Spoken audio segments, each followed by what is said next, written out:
Luke 22. Judas agrees to betray Jesus. The festival of unleavened bread, which is also called Passover, was approaching. The leading priests and teachers of religious law were plotting how to kill Jesus, but they were afraid of the people's reaction. Then Satan entered into Judas Iscariot, who was one of the 12 disciples, and he went to the leading priests and captains of the temple guard to discuss the best way to betray Jesus to them. They were delighted, and they promised to give him money. So he agreed and began looking for an opportunity to betray Jesus so they could arrest him when the crowds weren't around. The Last Supper. Now the festival of unleavened bread arrived, when the Passover lamb is sacrificed. Jesus sent Peter and John ahead and said, "Go and prepare the Passover meal so we can eat it together." "Where do you want us to prepare it?" they asked him. He replied, "As soon as you enter Jerusalem, a man carrying a pitcher of water will meet you. Follow him. At the house he enters, say to the owner, 'The teacher asks, where is the guest room where I can eat the Passover meal with my disciples?' He will take you upstairs to a large room that is already set up. That is where you should prepare our meal." They went off to the city and found everything just as Jesus had said, and they prepared the Passover meal there. When the time came, Jesus and the apostles sat down together at the table. Jesus said, "I have been very eager to eat this Passover meal with you before my suffering begins. For I tell you now that I won't eat this meal again until its meaning is fulfilled in the kingdom of God." Then he took a cup of wine and gave thanks to God for it. Then he said, "Take this and share it among yourselves, for I will not drink wine again until the kingdom of God has come." He took some bread and gave thanks to God for it. Then he broke it in pieces and gave it to the disciples, saying, "This is my body, which is given for you. Do this in remembrance of me." After supper, he took another cup of wine and said, "This cup is the new covenant between God and his people, an agreement confirmed with my blood, which is poured out as a sacrifice for you. But here at this table, sitting among us as a friend, is the man who will betray me. For it has been determined that the Son of Man must die. But what sorrow awaits the one who betrays him?" The disciples began to ask each other which of them would ever do such a thing. Then they began to argue among themselves about who would be the greatest among them. And Jesus told them, "In this world the kings and great men lord it over their people, yet they are called friends of the people. But among you it will be different. Those who are the greatest among you should take the lowest rank, and the leader should be like a servant. Who is more important, the one who sits at the table or the one who serves? The one who sits at the table, of course, but not here. For I am among you as one who serves. You have stayed with me in my time of trial, and just as my Father has granted me a kingdom, I now grant you the right to eat and drink at my table in my kingdom. And you will sit on thrones, judging the 12 tribes of Israel." Jesus predicts Peter's denial. "Simon, Simon, Satan has asked to sift each of you like wheat. But I have pleaded in prayer for you, Simon, that your faith should not fail.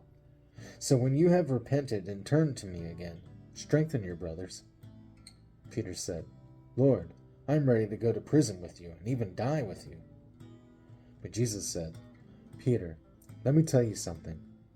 Before the rooster crows tomorrow morning, you will deny 3 times that you even know me." Then Jesus asked them, "When I sent you out to preach the good news and you did not have money, a traveler's bag, or an extra pair of sandals, did you need anything?" "No," they replied. "But now," he said, "take your money and a traveler's bag, and if you don't have a sword, sell your cloak and buy one. For the time has come for this prophecy about me to be fulfilled." He was counted among the rebels. Yes, everything written about me by the prophets will come true. "Look, Lord," they replied, "we have 2 swords among us." "That's enough," he said. Jesus prays on the Mount of Olives. Then, accompanied by the disciples, Jesus left the upstairs room and went as usual to the Mount of Olives. There he told them, Pray that you will not give in to temptation. He walked away about a stone's throw and knelt down and prayed, Father, if you are willing, please take this cup of suffering away from me. Yet I want your will to be done, not mine. Then an angel from heaven appeared and strengthened him. He prayed more fervently, and he was in such agony of spirit that his sweat fell to the ground like great drops of blood. At last he stood up again and returned to the disciples, only to find them asleep, exhausted from grief. Why are you sleeping? He asked them. Get up and pray, so that you will not give in to temptation. Jesus is betrayed and arrested. But even as Jesus said this, a crowd approached, led by Judas, one of the 12 disciples. Judas walked over to Jesus to greet him with a kiss, but Jesus said, Judas, would you betray the Son of Man with a kiss? When the other disciples saw what was about to happen, they exclaimed, Lord, shall we fight? We brought the swords. And one of them struck at the high priest's slave, slashing off his right ear. But Jesus said, No more of this. And he touched the man's ear and healed him. Then Jesus spoke to the leading priests, the captains of the temple guard, and the elders who had come for him. Am I some dangerous revolutionary, he asked, that you would come with swords and clubs to arrest me? Why didn't you arrest me in the temple? I was there every day. But this is your moment, the time when the power of darkness reigns.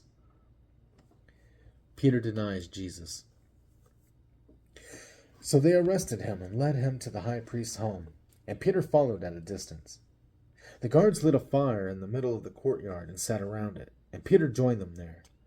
A servant girl noticed him in the firelight and began staring at him. Finally, she said, This man was one of Jesus' followers. But Peter denied it. Woman, he said, I don't even know him. After a while, someone else looked at him and said, You must be one of them. No, man, I am not, Peter retorted. About an hour later, someone else insisted, This must be one of them, because he is a Galilean too. But Peter said, Man, I don't know what you are talking about. And immediately, while he was still speaking, the rooster crowed. At that moment, the Lord turned and looked at Peter. Suddenly, the Lord's words flashed through Peter's mind.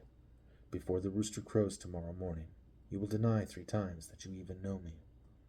And Peter left the courtyard, weeping bitterly. The guards in charge of Jesus began mocking and beating him. They blindfolded him and say, Prophesy to us! Who hit you that time? And they hurled all sorts of terrible insults at him. Jesus before the council. At daybreak, all the elders of the people assembled, including the leading priests and the teachers of religious law. Jesus was led before this high council, and they said, Tell us, are you the Messiah? But he replied, If I tell you, you won't believe me. And if I ask you a question, you won't answer. But from now on, the Son of Man will be seated in the place of power at God's right hand. They all shouted, So are you claiming to be the Son of God? And he replied, You say that I am. Why do we need other witnesses? They said. We ourselves heard him say it.